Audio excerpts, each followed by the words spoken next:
అందరికీ నమస్తే. నేను మీ anchor Lavanya. Welcome to social post TV. ప్రస్తుతం ఈరోజు మనం గోపాలకృష్ణ నాయుడు గారితో ఉన్నామండి. ఒకసారి వారి మాటల్లోనే అడిగి తెలుసుకుందాం. సార్ నమస్తే. నమస్తే అమ్మా. ఎలా ఉన్నారు సార్? బాగున్నాను తల్లి. సార్, ఇప్పుడు ఏంటంటే మనిషి భవిష్యత్తును తెలియజేయడం కోసము సామాజిక శాస్త్రం ఏ అంశాల మీద ఆధారపడి ఉంటుంది? అసలు దాన్ని ఎలా తెలియజేసుకోవాలి మనం? సాముద్రికము అంటే ముద్రలతోటి కూడి ఉన్న అరచేతిలో మన గురించి తెలియజెప్పేటువంటిది ఈ శాస్త్రం. ఈ శాస్త్రం ప్రధానంగా 5 అంశాల మీద ఆధారపడి ఉంటుంది. ఓకే. 5 ఏమిటంటే శరీరము, బుద్ధి, మనస్సు, యోగము, విచక్షణ. శరీరం అంటే మన బాడీ. ఈ శరీర నిర్మాణాన్ని బట్టి మనం కొన్ని పనులు, కొన్ని వృత్తులు, కొన్ని వ్యాపారాలు, కొన్ని అంశాల్లో మనం ప్రావీణ్యత వస్తాయి. ఎలాగంటే సపోజ్ ఒక మిలిటరీ ఆఫీసర్ అవ్వాలనుకోండి, బేసికల్గా ముందు ఏం చూస్తారు? శరీరం యొక్క ఎత్తు, బలము, రన్నింగ్లో అతనికి ఉండేటువంటి శక్తి, పొటెన్సీని చూస్తారు. అవునా? ఒక డ్యాన్స్ చేయాలనుకోండి, కూచిపూడి నాట్యం నేర్చుకోవాలనుకోండి, శరీరం యొక్క లావణ్యత, హావభావాలు, ఆ కాళ్ళు చేతులు వాటిని కదలికలు చేసేటువంటి విన్యాసం చేసేటువంటిది. అవునా? ఒక క్రీడాకారుడు అవ్వాలనుకోండి, బాడీ, శరీరము. అలాగే కష్టపడి పనిచేయటం, సులువుగా పనిచేయటం, అంత శరీరం ఉపయోగించకుండా పనిచేయటం అనేటువంటి వృత్తులు ఉంటాయి. దానికి నైపుణ్యం, శరీరం యొక్క నైపుణ్యం ఎలా ఉందని శరీరం చూస్తుంది. శారీరక ధర్మం అది మన అరచేతిలో జీవిత రేఖ ఇది. అలాగే ఆరోగ్యం కూడా. మరి సరైన అంటే ఆరోగ్యం ఉండాలి కదా మరి ఏ పని చేయడానికైనా. ఆరోగ్యము, అలాగే మనం ఏదైనా సాధించాలి అంటే కుటుంబ నేపథ్యం కూడా ఉండాలి వెనుక. కుటుంబము, బాంధవ్యాలు, వీటిని అన్నిటినీ ఈ రేఖ తెలియజేస్తుందమ్మా. ఇది ఒక అంశం, శరీరం. రెండవది బుద్ధి. మరి ఏ పనైనా చేయడానికి, ఏ ఉద్యోగమైనా చేయడానికి, వ్యాపారం చేయడానికి మన ఆలోచన, తెలివితేటలు, ఆ తెలివితేటలను ఉపయోగించటం, ఆచరణ. ఏ సమయంలో మనం ఎలా ప్రవర్తించాలి, ఏ ఉద్యోగాన్ని మనం ఎలాగా నియంత్రించాలి, ఇటువంటివి తెలియచెప్పేటువంటిది. అంటే బుద్ధి కుశలత. దాన్ని మధ్యలో ఉండేటువంటి ఈ శిరోరేఖ తెలియజేస్తుంది. శిరోరేఖ అంటే బుద్ధికి కేంద్రం ఏది? శిరస్సు కదా. అందుకు దాన్ని శిరోరేఖ అన్నారు, బుద్ధి రేఖ అన్నారు. అది ఇంగ్లీష్లో హెడ్ లైన్ అన్నారు. ఆ లైను చాలా క్లియర్గా అంటే ఏ గీత అయినా సరే స్పష్టంగా ఉండాలి. ఇక్కడ బయలుదేరి ఈ చివరికి చేరే వరకు చక్కని లోతు, వెడల్పు, సమానమైనటువంటి పరిమాణంలో ఉంటే అది బుద్ధిని తెలియజేస్తుంది. మూడవది మనస్సు. అంటే మన శరీరం ఉంది, చక్కగా బలాఢ్యుడై ఉన్నాడు, తెలివితేటలు ఉన్నాయి ఒక పని చేయటానికి. మరి దాని మీద మనసు పెట్టాలి కదా. మనం చెయ్యాలి అంటే మన మనసు పెట్టాలి. బుద్ధి వేరు, మనసు వేరు. మనసు వేరు అంటే దాని మీద మనసు పెట్టాలంటే దానికి మన కోరిక కలగాలి, చేయటం వల్ల తృప్తి కలగాలి, దాన్ని మనం అనుభూతి చెందాలి, దానికి మళ్ళీ రిలేషన్ ఉండాలి. అంటే ఎవరితోటి ఆ పనులు చేయాలో వాళ్ళతోటి చక్కని రిలేషన్ ఉండాలి, ప్రేమ ఉండాలి. దానికి రిలేషన్ ఉండాలంటే ప్రేమ ఉండాలి. ఆ ప్రేమతోటి పాటు ఆ విషయాల మీద ఆప్యాయత ఉండాలి. ఇలాంటివన్నీ కూడా తెలియజేసేటువంటిది హృదయం, మనస్సు. అది హృదయ రేఖ ప్రతిబింబిస్తుంది. ఇది హృదయ రేఖ అంటాం. అంటే చిటికిన వేలు కింద ఉంటుంది, బయలుదేరుతుంది, స్టార్ట్ అవుతుంది, ఇలాగ చూపుడు వేలు వైపు వెళ్తుంది. దాన్ని హార్ట్ లైన్ అంటాం, హృదయ రేఖ అంటాం, ఆత్మరేఖ అంటాం. ఇంకా 4వ అంశం ఏంటి చెప్పాను నేను? యోగము, ఫేట్. మనం ఇన్ని చేస్తాం, అన్నీ రెడీ చేసుకుంటాం, అవును. అది ఫలిస్తుందా లేదా అనేటువంటిది చెప్పేటువంటిది ఈ మధ్యలో ఉండేటువంటి ఈ దిగువన ప్రారంభమయ్యి మధ్య వేలు వైపు వెళుతున్నటువంటి నిలువు రేఖ, అది యోగరేఖ, భాగ్యరేఖ, అదృష్టరేఖ, ధనరేఖ. దానికి చాలా పేర్లు ఉన్నాయి. అంటే యోగం ఉండాలి, ఏ పనైనా చేయని అంటూ ఉంటారుగా.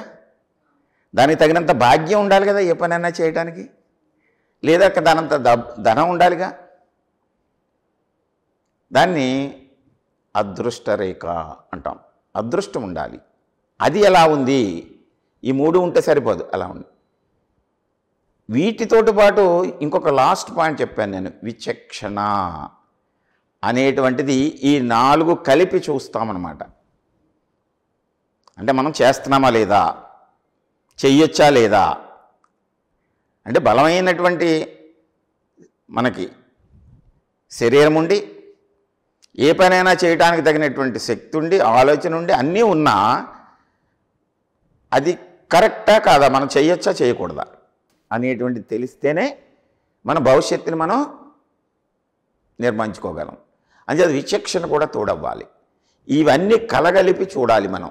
కలగలిపి చూడటం అంటే హస్తం యొక్క రంగు, ఆకారము, వేళ్ళు, వేళ్ళ యొక్క పొడవు, వేళ్ళ మధ్య ఖాళీ, ఈ గ్రహస్థానాలు ఉన్నాయి ఇక్కడ 9 గ్రహస్థానాల యొక్క హెచ్చు తగ్గులు, వాటి మీద ఉండేటువంటి గుర్తులు, ఇవన్నీ కూడా మనం పరిగణలోకి తీసుకుని హస్త సాముద్రికాన్ని మనం చెప్పినప్పుడు అది ఖచ్చితమైనటువంటి ఫలితాన్ని ఇస్తుంది.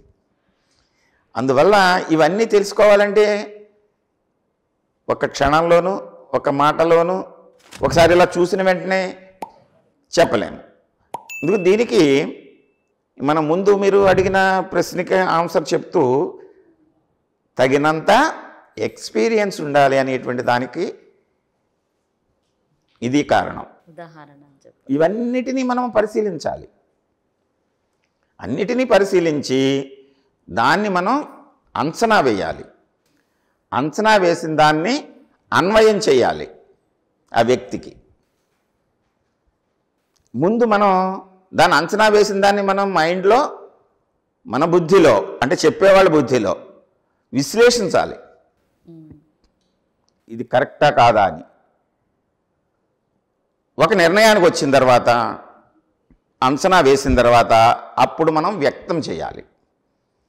వ్యక్తం చేసినప్పుడు అది అతనికి అభివృద్ధి కారకమైనటువంటి విషయాన్ని చక్కగా మనం వివరించి ఆ సమయం వచ్చినప్పుడు ఈ జాగ్రత్తలు తీసుకొని చెప్పాలి. అదే ఆటంకాలు ఎదురవుతున్నప్పుడు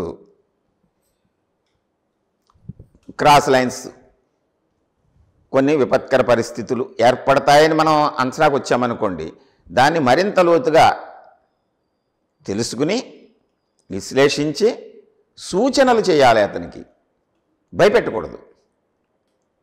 ఇప్పుడు ఏంటంటే భయపెట్టేస్తారు. భయపెట్టేస్తే మనలో జరిగినటువంటి అభివృద్ధి కానీ, మనలో ఏర్పడినటువంటి ఇబ్బందులకి కానీ కారణం ఎవరు? మనమే. ఎవరికి వాళ్ళే. దానివలన వచ్చిన ఫలితం అనిపించే వాళ్ళు ఎవరు? వ్యక్తి. ఆ వ్యక్తే. దాన్ని సరి చేసుకోవాల్సినటువంటి ఆవశ్యకత ఎవరికి ఉంది?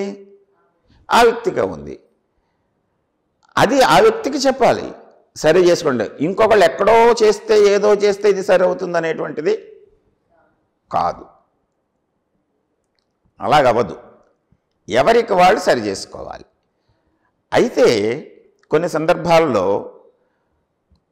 చిన్నపిల్లలు కానీ, కొంచెం బుద్ధిమాన్యం ఉన్నటువంటి వాళ్ళకి కానీ వాళ్ళంతటా వాళ్ళు సరి చేసుకోలేరు. అటువంటి సందర్భాల్లో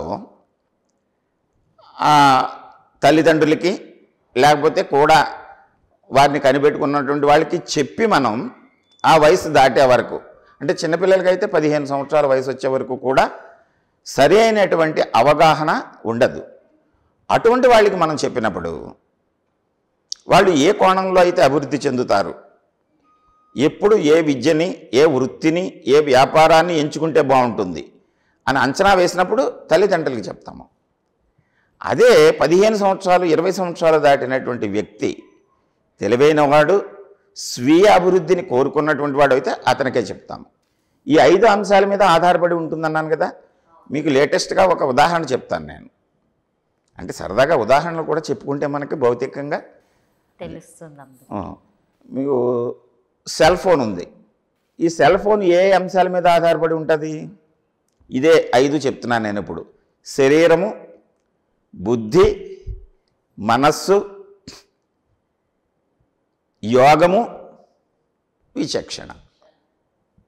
ఇదే సెల్ ఫోన్కి దీనికి సంబంధం ఏంటి అని అంటావేమో, చెప్తాను. శరీరము అంటే సెల్ ఫోన్ బాడీ.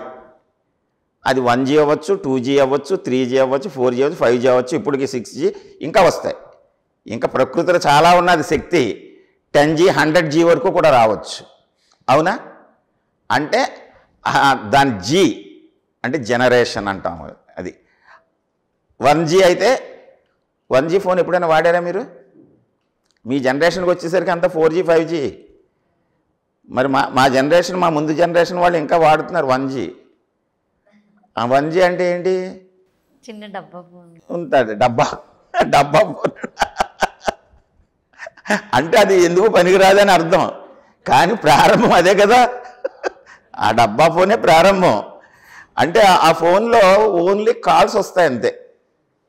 కాల్ వస్తే రిసీవ్ చేసుకోవటం, హలో అంటాం అంతే. అవునా? 2G అయ్యేసరికి మెసేజ్లు పెట్టచ్చు. 3G అయ్యేసరికి టెక్స్ట్ మెసేజ్లు, ఫోటోలు పంపచ్చు. 4G అయ్యేసరికి సినిమాలు చూడొచ్చు. 5G అయ్యేసరికి ఇంకా చాలా చేయొచ్చు. వింతలు విశేషాలు చాలా చేయొచ్చు. అన్నీ చేయొచ్చు. ఇన్స్టాగ్రామ్ అన్నీ. అదే బాడీ. బుద్ధి. బుద్ధి అంటే ఏంటి? సెల్ ఫోన్లో బుద్ధి అంటే ఏమిటి?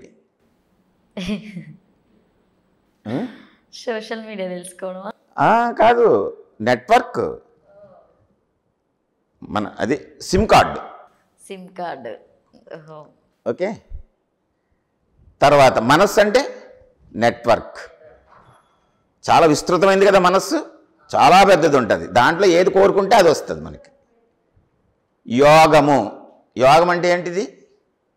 సెల్ ఫోన్లో అదృష్టము. యోగము, అదృష్టము అంట. బ్యాటరీ అది లేకపోతే ఇదేం పనిచేయదు. పవర్ ఉండాలి కదా, పవర్. అలాంటిది పవర్ లాంటిదే మన యోగము, మన అదృష్ట రేఖ. పవర్ లాంటిది. అదృష్టం లేకపోతే ఏమీ లేదు. ఇవన్నీ సెల్ ఫోన్ ఎంత 5G అయినా, దాంట్లో ఎంత నెట్వర్క్ ఉన్నా, సిమ్ కార్డ్ ఎలాంటిది ఉన్నా, పవర్ లేకపోతే ఏం పనికి వస్తుంది? అది పని చేయదు. ఇంకో 5వ పాయింట్ ఏంటి? విచక్షణ. విచక్షణ అంటే సెల్ ఫోన్ ఆపరేట్ చేసేవాడు మనిషి. విచక్షణ అంటే విచక్షణ బట్టి నువ్వు పలానా వాడికి చెయ్యొచ్చా, చెయ్యకూడదా అని చెప్పొచ్చు. అంతే కదా, ఉపయోగిస్తా. అలాగే మన శరీరము, పామిస్ట్రీలో కూడా 5 పనిచేస్తాయి. ఈ 5 మెయిన్గా ఏమిటి? యోగము. సెల్ ఫోన్లో పవరు. పవర్ తీసేసామనుకో ఏం పని చేయదు, ఇంకా పని చేయదు. ఛార్జింగ్ అయిపోయింది, ఛార్జింగ్. అలాగే మనకి అరచేతిలో అదృష్టము, యోగం ఉండాలి. యోగం ఉన్నప్పుడు శరీరము పనిచేస్తుంది, బుద్ధి పనిచేస్తుంది, మనసు పనిచేస్తుంది, విచక్షణ పనిచేస్తుంది. యోగం లేకపోతే ఏమీ పని చేయదు, జీరో. 5 ఎలిమెంట్స్. ఈ 5 ఎలిమెంట్స్ తోటే పనిచేస్తూ ఉంటుంది.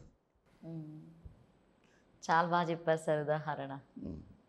అంచేత మనము భౌతికంగా చాలా ప్రతిరోజు చూస్తూ ఉంటాం. ఈ ఉదాహరణలు దీని నుంచి వచ్చినవే. సెల్ ఫోన్ కానీ, కంప్యూటర్ కానీ మన మెదడు ఎలా పనిచేస్తుందో దాని విధానమే కంప్యూటరు. ఓకే. దాని విధానమే మన సెల్ ఫోన్. మన బాడీ, మనిషి ఎలా చేస్తాడో దాని విధానమే సెల్. ఇవన్నీ ప్రకృతిలో ఉన్నాయి, ప్రకృతిలోంచే కదా తీసుకున్నారు. మనం ప్రకృతిలో లేనిది ఏది కూడా మనం తీసుకురాలేము, ఉన్నదాన్ని అనుసంధానం చేస్తాం. అర్థమైందా? సెల్ ఫోన్లో మనం అనుసంధానం చేస్తున్నాం. సిమ్ ఒక చోట నుంచి, సెల్ ఒక చోట నుంచి, నెట్వర్క్ ఒక చోట నుంచి, పవర్ ఒక చోట నుంచి తెచ్చి అనుసంధానం చేస్తున్నాం, మనం ఉపయోగించుకుంటాం. మనిషి కూడా అంతే. ప్రకృతి శక్తులు 5 అనుసంధానం అయితే మనం